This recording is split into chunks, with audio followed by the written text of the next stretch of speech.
The NBA trade deadline changed everything, guys. There's a ton to unpack in this video. Some of these stories we're going to be spending a little more time on, and some of them we're going to kind of just skim right through. If you're new here and enjoy basketball related content, NBA specifically, please be sure to hit that subscribe button as we are uploading consistently throughout the entirety of the years, and we are on the road to 3,000 subscribers. Without further ado, let's just jump right into this, talking about one of the trades that just happened a couple minutes ago, actually, that's really piquing my interest. PJ Washington gets traded to the Dallas Mavericks for Grant Williams, Seth Curry, and a first-round pick. Now, I actually really do enjoy this trade for the Dallas Mavericks. Not to say that I am a hater on Grant Williams. However, I just am a fan of PJ Washington. PJ Washington with the Hornets this season in less than 30 minutes a night is averaging just under 14 points, 5 rebounds, 2 assists, and a steal a night. PJ has shown a couple times throughout his career that he has potential to be a great 3-and-D explosive bouncy scorer. I mean, the other night we saw him knock down 7 threes and drop 43 points against the Utah Jazz. However, it just seems to me that this is a move in clear sight of an upgrade. Again, I'm not trying to be a hater towards Grant Williams, but he is, having a down year by his standards from three-point land. He's only scoring 8 points a game, and he's not being that great of a rebounder. In my eyes, this just seems like a clear-cut upgrade. PJ's taller, he's a better shooter, he's more athletic, plays better defense, scores better in transition, much quicker, better body build. You get the point. I think PJ is going to look very great next to Derek Lively, and this is a move that is not for someone who's already established, but someone who has potential to grow. I think PJ can learn a lot from Luka Doncic and the rest of the guys in Dallas. It's sad for me as a Seth Curry fan to see him go, but they really weren't playing him as much as I even would have liked to see. So I guess this is an okay trade for the Hornets. It seems like they're kind of moving everything away. And for the Mavericks, I do enjoy this trade. Speaking of the Hornets moving everything, Gordan Hayward is now a part of the Oklahoma City Thunder. Losing Trey Mann is interesting. He definitely showed a ton of potential in Oklahoma City, but I think this is beautiful for him as a young player in this league to get a fresh slate and just kind of start over and do new things. As for the Oklahoma City Thunder getting Gordan Hayward, now obviously Gordan Hayward has missed a considerable amount of time this season. He only has 25 games played. However, this is in my eyes a very, very great trade, I guess I would say, for the Oklahoma City Thunder. Gordan Hayward's entering a point in his tenure. We're talking about a 12-year veteran, former All-Star, former All-NBA caliber player. Now he's kind of getting to this point where he's winding down in his career. He's still, putting up 15 points and 5 rebounds, 5 assists, shooting pretty good splits from the field and the three-point land. However, I just think that this is a great trade for a guy like Chet Holmgren, Jalen Williams. They are going to be able to learn a lot from this man. They're going to be able to take a lot. And I do think it's pretty funny that they have Chet, someone with that white boy swag, as, players around the league say. They carry himself differently.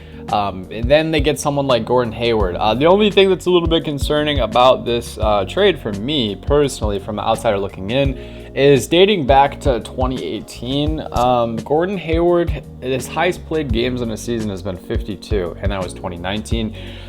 He has really not played over 50 games in the last 4 or 5 years, and obviously this season he's not really on pace to do so.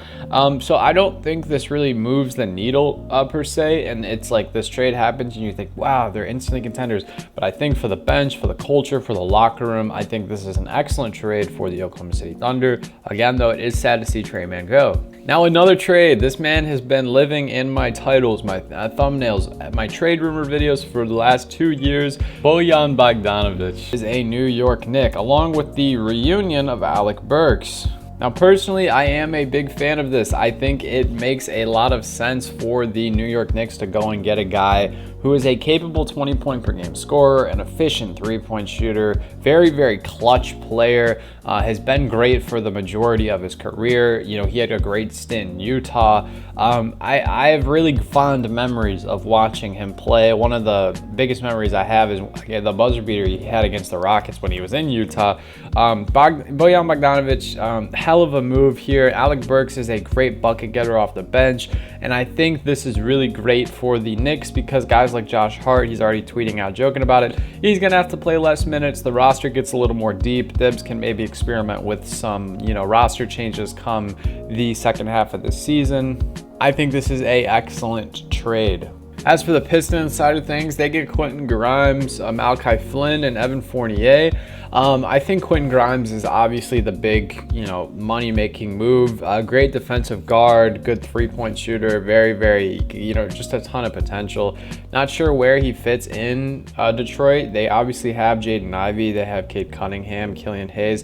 A lot of young guards. I'm not sure. They also just traded Daniel House from Philly. Going to be very interesting. All in all, though, I do think it's a pretty solid trade. Speaking of the 76ers, they trade away a couple guys. Notable name Pat Bev is now a Milwaukee Buck. We'll touch a little bit on that later. But they received Buddy Hield for Furkan Korkmaz, and off the top of my head, I can't think of who else was traded in that deal. But I do remember that it seemed to be a little bit of a fleece. Buddy Hield away from Indiana and in Philadelphia. It seems like the perfect type of guy to put next to Joel Embiid, a career 40% three-point shooter, someone who can play good defense, score 20 points on any given night, yada. I do like Buddy Hield here. He's a great locker room guy from what I've heard from his time in SAC and from what I've heard in his time in Indiana. And now we go to Thaddeus Young and Dennis Schroeder getting traded to the Brooklyn Nets for Spencer Dinwiddie. This is good for Spencer. He needed that change of scenery.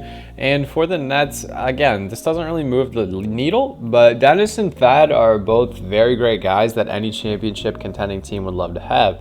So if Brooklyn somehow decided to squeak into the playoffs or the play-in, these guys are good guys to have on your roster. They have a lot of experience on multiple different rosters.